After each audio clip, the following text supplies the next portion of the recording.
Bonjour à toutes et à tous et bienvenue pour cette nouvelle vidéo, nouveau retour de lecture et aujourd'hui je vais vous parler du dernier R.J. Ellory, une saison pour les ombres et je ne peux pas vous le montrer car je l'ai lu en e-book grâce au site NetGalley, donc d'ailleurs merci à NetGalley et aussi aux éditions Sonatine, donc c'est les maisons d'édition qui acceptent le service presse sur le site NetGalley ou le refusent. Avec moi, ils l'ont accepté, je les en remercie parce que j'ai passé vraiment un bon moment de lecture en lisant ce livre. Vraiment, c'était cool. C'est mon premier R.J. Ellory. Vous voyez, donc encore une fois, c'est un auteur que je connaissais, mais que j'avais jamais vraiment lu. Là, c'est une demi-découverte, on va dire, parce que je connaissais un petit peu quand même. C'était cool, c'était vraiment très cool. Donc déjà, j'allais dire, je vais vous lire le résumé, mais le résumé est un peu long à lire. Je préfère vous le faire à ma sauce. Et certains résumés sont spoilants, donc je vais pas trop vous en dire. Ce sera bien mieux. Donc en fait, on est en 1900, on commence l'histoire en 1972. Nous sommes au nord-est du Canada et nous avons la famille Devereaux. Donc en fait, on assiste un petit peu à la création de cette famille, comment les deux parents se rencontrent et tout, comment ils se plaisent, comment ils vont s'installer dans la ville de Jasperville, au nord-est du Canada. Parce que ça va naviguer entre Montréal, Montréal et Jasperville, les trois quarts du temps à Jasperville quand même. Et donc ils y vont avec leur fille et leur petit garçon, voilà, et le mec en fait a trouvé un emploi à Jasperville, c'est pour ça qu'ils vont y déménager, donc le couple, les deux enfants et le père de madame, et donc là-bas ils vont être confrontés a déjà une ville extrêmement rudimentaire, on va dire. C'est une ville très ouvrière parce que là-bas il y a une entreprise qui s'appelle Canada Iron qui, j'allais dire qui règne en maître, mais disons que voilà, c'est le genre de ville où c'est l'entreprise principale, on va dire. C'est l'employeur numéro un. Quasiment tout le monde dans cette ville travaille pour eux parce qu'il y a une mine très importante de fer là-bas. Et donc c'est une ville où praticable que par on peut y aller que par le train, donc c'est une ville extrêmement isolée où il fait extrêmement froid, des moins 15, moins 20, moins 30, apparemment il y a des moins 40 parfois à certains hivers, donc c'est extrêmement rude, ce qui fait que là-bas la ville c'est extrêmement rudimentaire, on peut pas y faire grand chose, et donc ils vont là pour une nouvelle vie concrètement.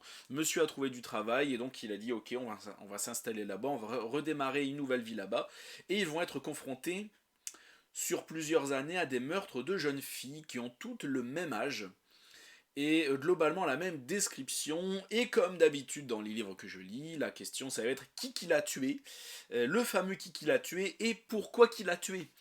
Comprends-tu, et donc on part de là et on a vraiment, je vois donc mes notes sur mon téléphone comme d'hab, tu connais, t'as l'habitude de me regarder, j'ose l'espérer. Et donc on a un style d'écriture vraiment, ça m'a pas frappé, ça m'a pas transporté, ça fait le taf amplement comme ça doit le faire, un bon style, j'allais dire un peu à l'image de l'histoire, un peu à l'image de la ville, un peu il n'y a pas de fioriture, un peu rudimentaire, un peu ça raconte ce que ça doit raconter sans extravagance. C'est assez efficace, je trouve, quand même. Ça apporte une ambiance parce que j'imagine que c'est fait exprès, hein, une ambiance du coup à cette ville de Jasperville très oppressante parce que cette ville est vraiment isolée, déjà par la nature, parce que c'est le nord-est du Canada, il n'y a que de la forêt là-bas. J'y connais rien, hein, mais selon les descriptions du livre, voilà, il n'y a que de la forêt, il fait extrêmement froid, comme j'avais dit tout à l'heure, là-bas, pour y aller, c'est déjà très compliqué, ça prend du temps, on peut à peine y aller en train, et donc voilà, donc ça, c'est vraiment une ambiance très oppressive. Il fait l'hiver, il fait quasiment nuit tout le temps, et les printemps-été, il fait jamais vraiment nuit. Apparemment, on décrit ça comme une espèce d'horizon permanent jusqu'au matin, si tu veux. Et donc, ça doit être extrêmement bizarre à vivre. Donc, ça n'aide pas mentalement j'allais dire nos héros, nos protagonistes, à s'en sortir dans une ville pareille. Et donc, voilà, l'ambiance est vraiment bien foutue. Tout est bien foutu. Pour des meurtres aussi sordides de jeunes filles qui sont vraiment lacérées comme par une bête, ouais, c'est oppressant. c'est plein de mystères, et c'est vraiment... si vous aimez ce genre de livre, vous allez être servi avec celui-là, parce que c'est vraiment bien foutu, c'est vraiment très cool. Le style d'écriture, je sais pas s'il écrit comme ça tout le temps, ou si il a écrit de manière un peu plus brute et oppressante, pour l'ambiance, mais en tout cas ça fonctionne très bien. Les personnages, donc on est principalement évidemment avec la famille Devereux, donc le père, la mère, donc Henri, Elisabeth, euh, et les trois enfants, c'est que c'est Jacques, Juliette l'aînée, Jacques le deuxième, et Calvis, j'imagine qu'on dit Calvis, C-A-L-V-I-S, Calvis, le troisième. Donc principalement, et le vieux, William, le père de madame, le grand-père. Et donc on est avec cette famille-là, qui, en fait, quand ils arrivent à Jasperville, quand ils voient tous ces meurtres, au fur et à mesure, une espèce de psychose qui rentre en place. Et on ne sait pas si ça tient vraiment qu'à eux ou si c'est aux habitants en général. Il y a encore une fois, il y a un mystère qui plane là-dessus. Et c'est vraiment, encore une fois, c'est bien foutu, c'est oppressant. Au fur et à mesure, voilà, on a ces jeunes filles et c'est complètement inexplicable. Voilà, la police ne fait absolument pas son travail parce que c'est tellement inaccessible que les services publics, voilà, il y a un flic et il y a un médecin et encore un médecin, si on peut appeler ça un médecin, et c'est tout. Il y a le minimum du minimum syndical, et donc le flic peut pas faire grand chose, peut pas faire les constatations qu'il veut. Il voit une fille avec trois lacérations là, il dit ok c'est un ours qui l'a déchiqueté et c'est marre, au revoir monsieur dame, et ça va être un peu compliqué de mener l'enquête et ça va augmenter la psychose chez les gens, pas que chez la famille Devereux, et donc l'oppression et le mystère va d'autant plus grandir, qu'on va voir cette famille j'allais dire se déchirer, mais se poser plein de questions, être d'autant plus effrayé parce que le grand-père raconte des histoires qui font peur. Il y a aussi, je sais pas si je peux le dire ça, mais une histoire de Wendigo, si vous savez un peu, c'est un peu le Bigfoot si tu veux, pour exprimer ça plus clairement. Donc on a une bestiole, c'est voilà, un peu un mystère comme ça, un peu mystère un peu indien, les anciens indiens, un truc un peu fantastique, un peu à la Stephen King, si tu veux, un mystère un peu à la Stephen King, qui est assez cool.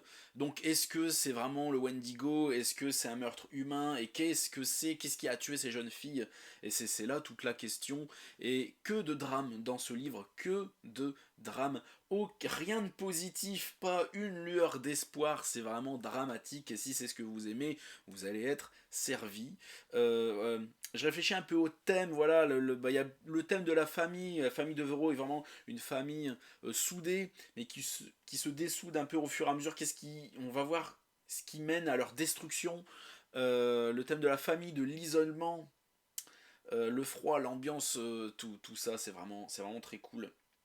Ces meurtres de jeunes filles, le Wendigo, le mystère, ça je l'ai dit. La fin, alors, il faut savoir que normalement, nous sommes je regarde mon téléphone, le 18, mercredi 18 janvier. Normalement, la vidéo sort ce soir si je sais faire mon boulot à peu près correctement. Si j'arrive à faire le montage rapidement. Je l'ai terminé ce soir, il devait être 6h30, si tu veux. Et j'ai enchaîné le tournage de la vidéo, donc tout est encore bien frais dans ma tête. Et la fin, sans dire d'être vraiment surprenante, parce que ça m'a pas surpris, pas une seule seconde. C'est pas le mystère de qui l'a tué, c'est un peu plus compliqué que ça. Je peux pas dire sinon c'est spoilé. Mais finalement, c'est pas si surprenant que ça. Mais par contre, je t'ai trouvé ça quand même sordide. C'est sordide comme il faut, finalement.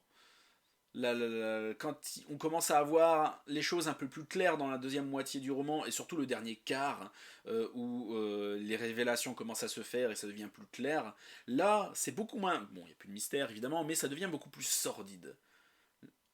Tu vois, et je peux pas vraiment en dire plus, à part lis-le, c'est oppressant. Bon, ça peut parfois paraître un peu répétitif sur la façon dont c'est raconté. Voilà, on sait que Jasperville, voilà, c'est mystérieux, on sait que le soleil qui se lève jamais ou qui ne se couche jamais, c'est bizarre. On sait que l'isolement, le froid, c'est dur, voilà. C'est des choses qui sont répétées assez souvent. Moi, ça m'a pas gêné. Bizarrement, j'ai cru que ça allait me saouler au bout d'un moment parce que ça, c'est des choses, certaines descriptions reviennent vraiment très souvent, tout le temps. Je me suis dit bon, au bout d'un moment, ça va me saouler. Et en fait, non, pas du tout. C'est passé. c'est passé. Alors pour un râleur comme moi, en tout cas je suis considéré comme un râleur, mais en fait finalement non, c'est très bien passé. Parce que l'histoire est bien, il y a du mystère et on veut savoir. Et l'ambiance est oppressive, donc on fait pas attention. Donc tout va bien. Lisez-le, c'était très cool. Je fais une bonne pub. Alors j'ai préféré évidemment ma lecture d'avant, Le Chant du Silence de Jérôme Loubry, parce que je suis qu'un fan avec les yeux remplis d'étoiles, si tu veux. Mais là, le R.J. Laurie, très bonne découverte d'un très bon livre, découverte vraiment d'un très bon auteur. J'espère que ses autres romans sont à l'image de celui-là, parce que je pense que je vais tous me les taper. Merci à tous d'avoir regardé ma vidéo jusqu'au bout. Elle est pas très longue, j'ai pas le détail sous les yeux, mais je suis content. J'ai réussi à faire une vidéo assez courte, donc tu peux liker la vidéo, la partager, t'abonner à la chaîne, à ma chaîne, si ce n'est pas déjà fait. Mes prochaines lectures, ce sera le crime de l'Orient Express, donc d'Agatha Christie, je te le présente pas. Et normalement, le prochain recueil de nouvelles de Conan Doyle, je crois que c'est les aventures de Sherlock Holmes. Un truc comme ça, de toute façon je le dirai sur Instagram. Abonne-toi aussi à mon Instagram, à mon Twitch, Alistair Live.